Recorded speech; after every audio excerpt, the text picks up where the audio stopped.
Hello and welcome to another part of my series of seeing figures get made for The Walking Dead. This time we're going to be covering the webisodes. I think it would be absolutely awesome to have figures based on the webisodes because they are quite memorable and they've had some pretty good characters. So I think what would be the harm in releasing figures based on the webisodes? Just so you know, if you haven't watched the webisodes, please watch them before you watch this. So go on, quick, get out of here, because I'm going to talk about stuff. Alright, so first off, I want to talk about Chase. He is my absolute favourite webisode character from my favourite webisode, Cold Storage. I really want to see a figure of this guy. The actor did a fantastic job in this web series, and another thing I really liked about his character was he was more polite, and he he was just like the straight man to all the crazy shit, because there was a lot of crazy shit going on in this webisode. He was like the straight man in it, and he played off BJ, the antagonist, very well in the webisode.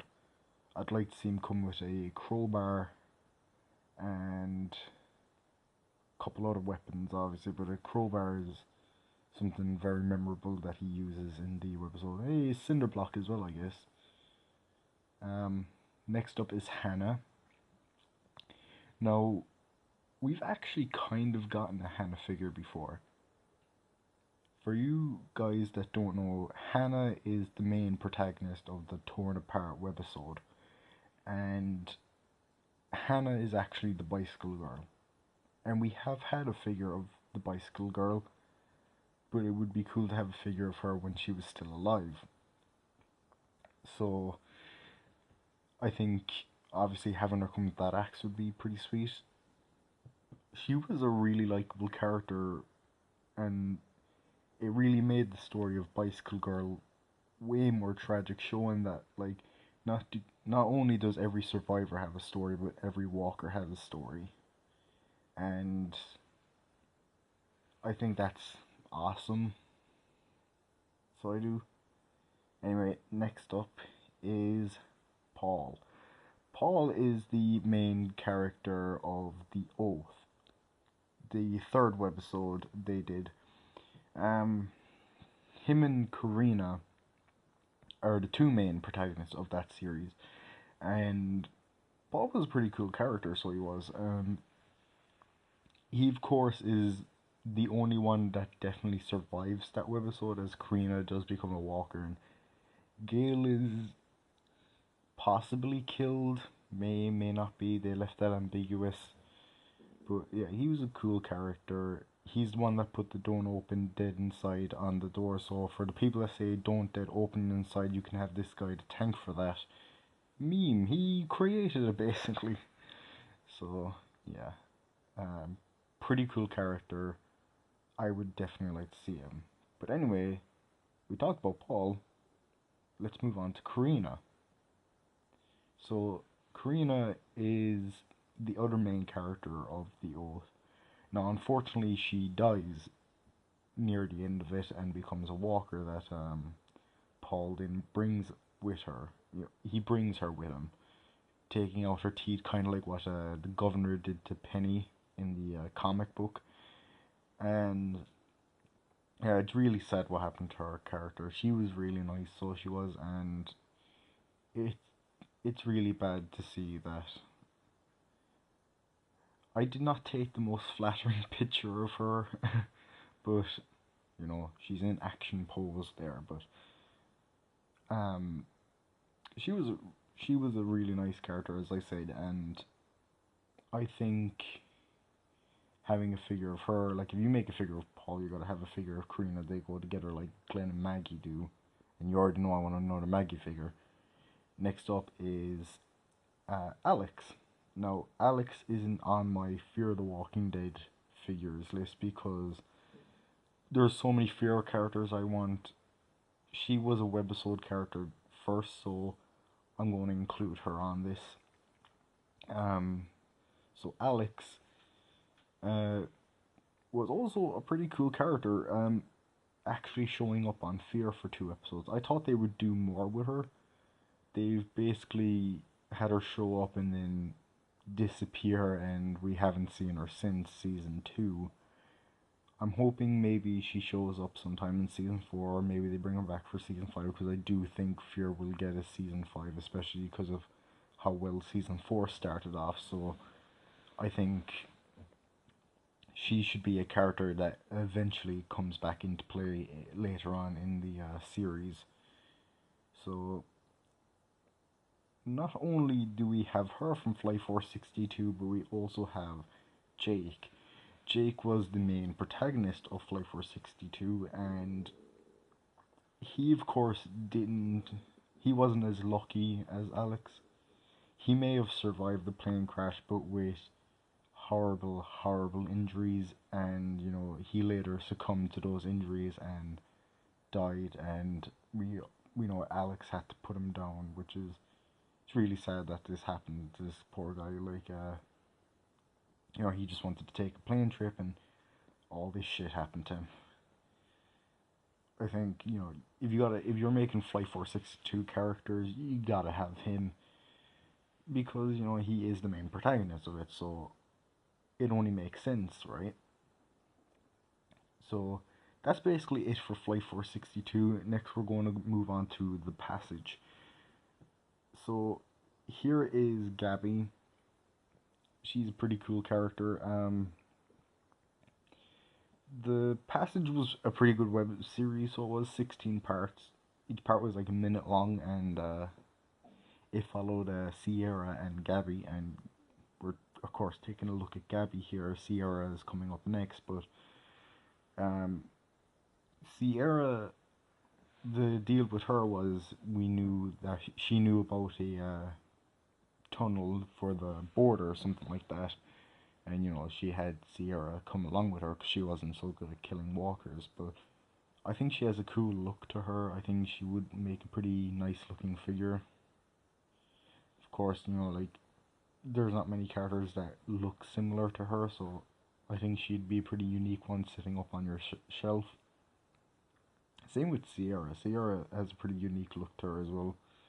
And yeah, here's Sierra, the other main character of The Passage, and she's a badass. She's more capable of killing walkers than Gabby is. Obviously Gabby has her around for protection, although Gabby does come into her own by the end of The Passage. But Sierra herself, is a pretty capable woman, and she's definitely up there on the list of badass female Walking Dead characters. And yeah, I wouldn't fuck around with her, and neither should you. I really hope both these characters show up at some point in Fear Season 4. I really thought they would show up in Season 3 at some point, and they never did. So, yeah.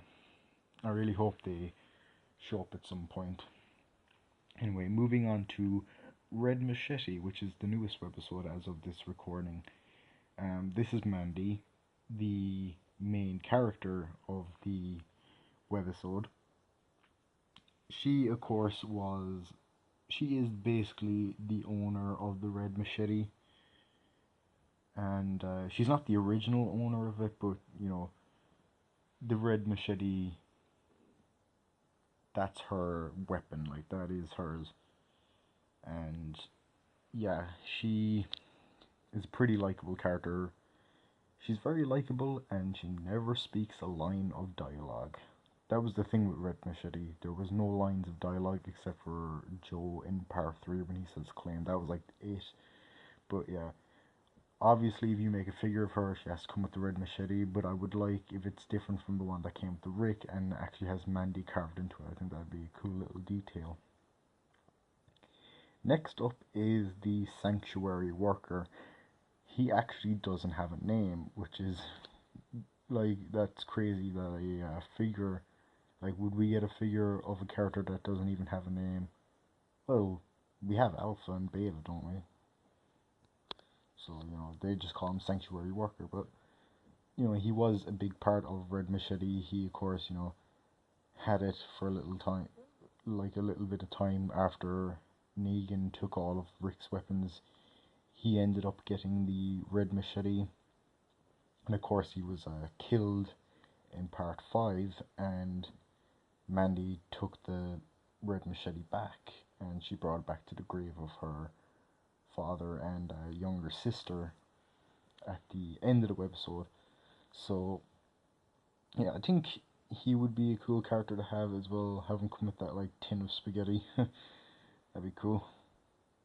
Give it to Herschel. Um, Here is BJ.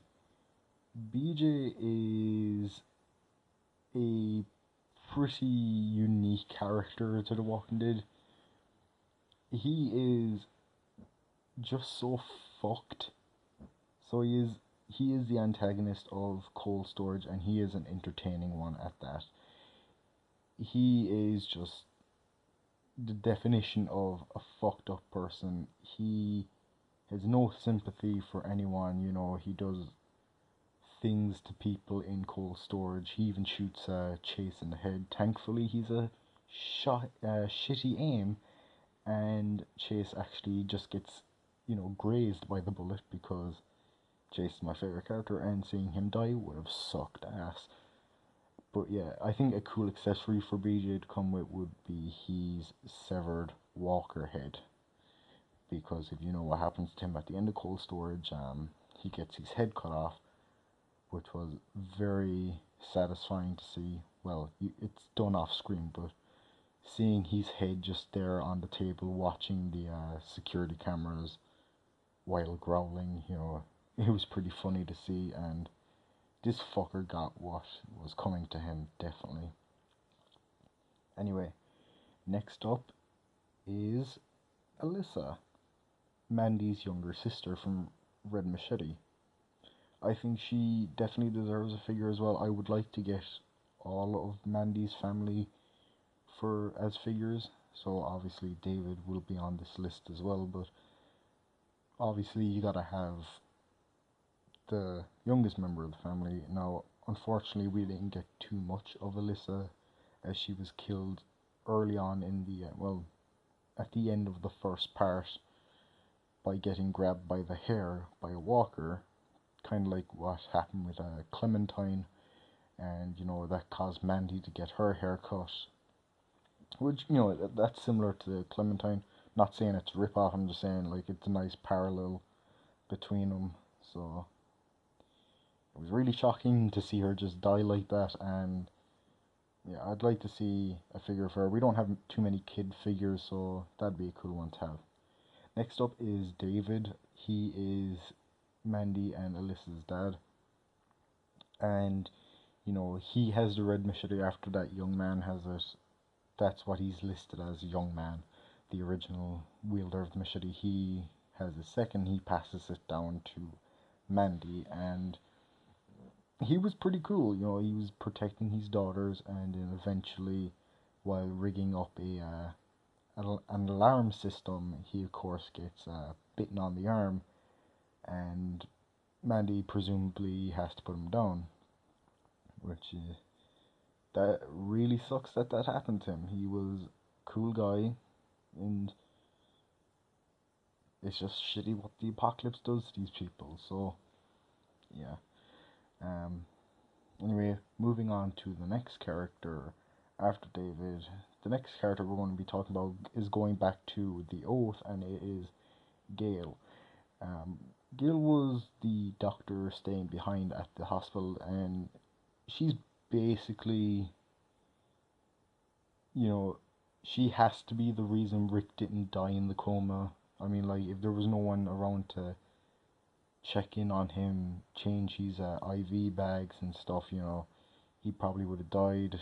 So, she was basically there to be like, no, no, no, no, we have a reason for why Rick survived. Now you may say, well, she possibly dies, so who would have helped Rick then? I think Rick probably only woke up a few days after the events of this web series.